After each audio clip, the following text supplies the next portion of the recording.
When I get a chance to talk with prospective franchise owners, I get asked the same question very often, and it's this. I don't have an interior design background. Is that going to bite me in the butt, and what challenges am I going to face because I don't have that technical skill set in my career? And what's interesting and what I always love to convey and communicate is there are probably 17 other skills that you have from your prior experience that are going to transfer into your Linden Creek ownership in a really beautiful way. So I thought it'd be really fun today for us to dive into an episode and talk about a few key skills that we see that come out of the corporate business world that transfer beautifully to Linden Creek, and we have watched firsthand set some of our franchise owners up for success.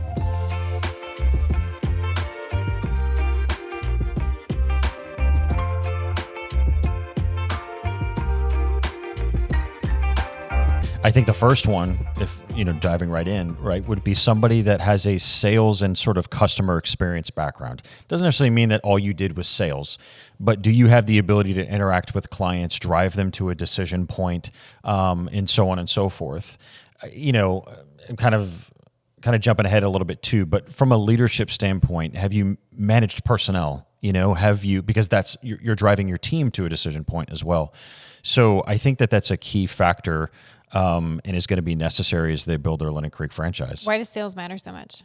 Why does sales matter so much? Well, because that's what drives in your top line revenue, and so that's what brings the dollars in so that you can grow your business, in a lot of ways. And sales is it can be a taboo word sometimes. I think one of the things I appreciate about our industry and what we do is it's really the people business. And I know that sounds kitschy and I know that sounds like a line. It's not. It really is. We are providing a value and service to somebody to really help benefit them, right? When we're staging a property, right? It's for the benefit of that seller. The way we do it, the psychology behind it, the methodology behind it, it's for their benefit.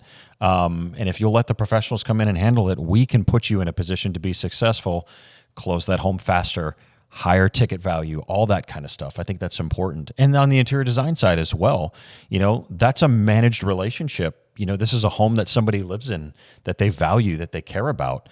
And so really providing expertise in that field to give them that home that they just love so much, right? That's so important. Well, and I think sometimes people underestimate the skill set that they bring to the table. Yeah. I've had conversations again with individuals and they're like, I don't have sales experience. I'm really intimidated by sales. And let me tell you, from a girl that is a finance numbers background through and through, I didn't have technical sales experience beforehand either. I learned a lot of the strategies. But I think one of the things that's important to understand is everything that everyone does has some aspect of sales in it. Yes. If you are a parent and you have gotten your children to eat vegetables, congratulations, you're a salesman. That is way harder than selling a staging job, to be honest. Yeah. And so I think sometimes it just comes down to reframing and understanding that if you truly believe in what you're offering, if you believe that you're delivering value to your clients, if you believe that their life and their pocketbook is going to be better because of the service you provided, it's communicating that for their own good and their own benefit. And so when you understand those things and bring that into this new business of design, something really beautiful happens. Yeah. I hear the conviction in your voice too. When people know that you really believe in something, that's magnetizing, And so when we get to come to the table from a genuine place of assisting other humans, I think that people can see that authenticity and they're attracted to it, right? That's key. So sales and customer service would be kind of one. We already kind of touched on it, but number two is what does your leadership skill look like? Have you managed a team before in your prior place of work? What did that look like? What kind of results were you able to get?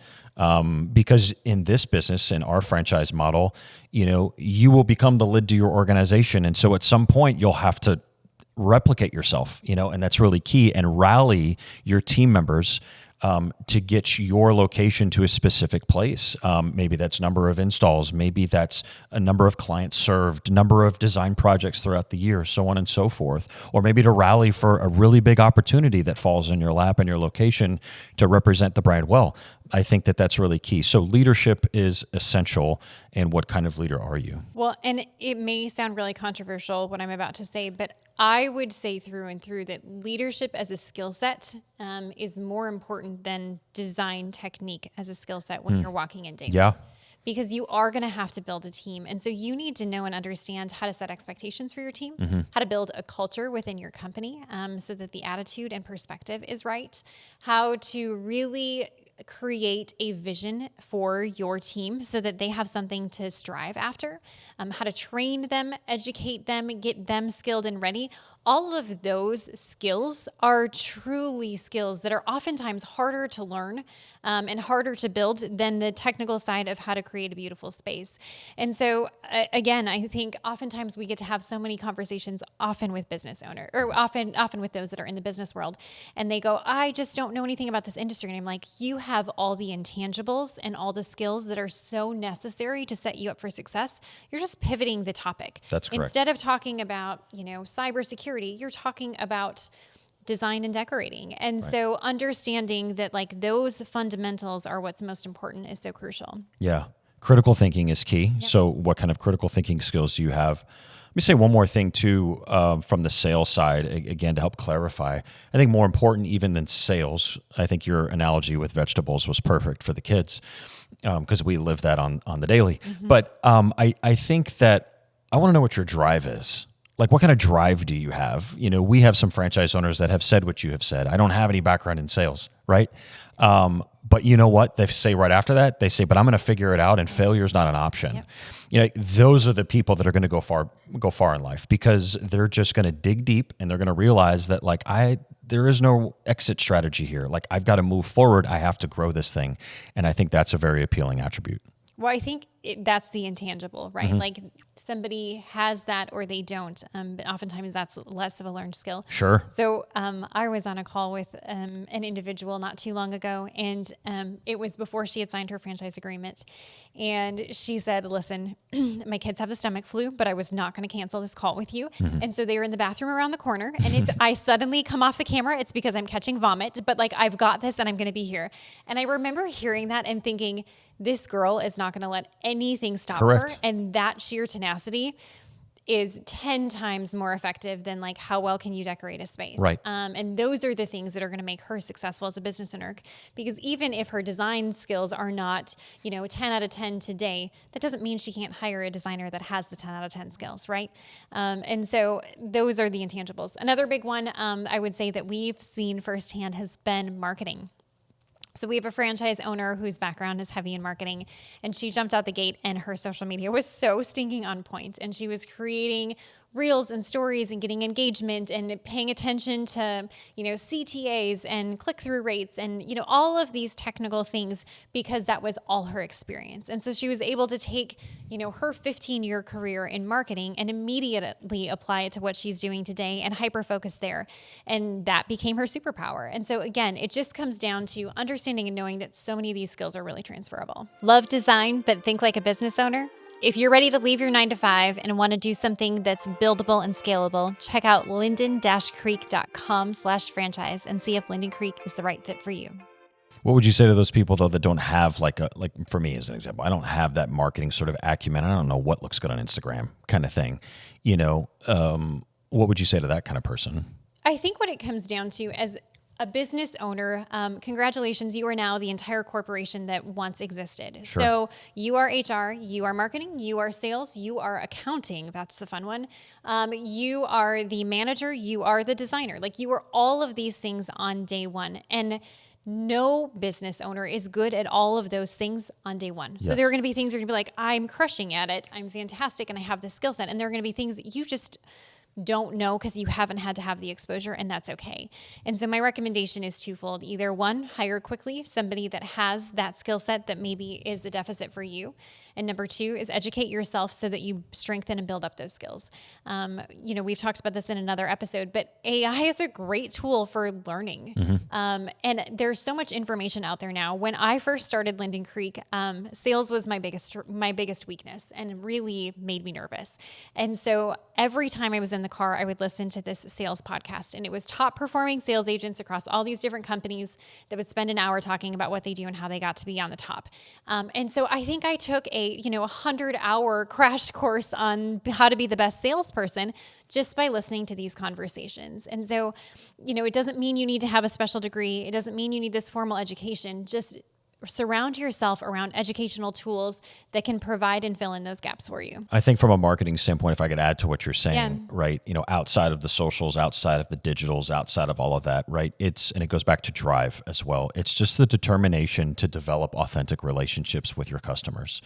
Referrals will become organic at some point, from that, but really just there's no substitute for pounding pavement, man. There just isn't. There's no substitute for just letting as many people in your market know that you're there, and the services that you provide in a very casual sort of like, I'm here to help you approach, right? That's really key. Okay, one more skill set that's less technical but hugely important. Very much so. Time management. Yeah. I think if you have the skill set going in and saying, hey, here are 17 priorities that are all competing with each other. I know that this one and this one are the ones that I'm going to hyper focus on, and this is why.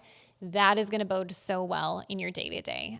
As a solo business owner, when you start or with a small team, you are juggling so many different priorities and expectations. And so the ability to analyze your list, know what to prioritize, know which fires need to be put out versus which things you can kind of let slow burn is going to be crucial, not just on day one, but as you continue to grow and scale your business. Absolutely. I don't really have anything to add to that. I think it's just so key that you understand how to prioritize, because you will get bogged down in the details that really aren't necessary or pertinent at the moment. So being able to prioritize your time is so key. And then I would say for one final little comment on all of this, going back to the big question of like, I don't have the technical design experience. Is that okay? The short answer is yes. Most of our franchise owners don't have the technical design experience, but they learn it. But there is something that we do all share. And that is honestly a love and a passion for design. Our eyes light up. They dance a little bit. I can't tell you how many people have told me the story of when I was a little girl, I moved my furniture around my bedroom 17,000 times. So having that level of passion, I think, is the superpower that gets put on top of the fundamentals that you already have. It's the sparkle in your eye that people see when you have these conversations that win them over, that help them understand the value and the power of what you do. And so I would say that's an important characteristic, but passion is much easier than a firm skill set. We can teach those things. Thanks for spending your time with us. Time is often our most valuable asset, so it means a lot that you spent it here today. I hope, if nothing else, the biggest takeaway that you had is just how transferable skills really are. No matter what industry you're pivoting, where you're making your career change, it's a terrifying journey, so own that, but it's a wildly rewarding and exciting one. If you want to continue listening to more conversations like this, subscribe, but this is In Good Space.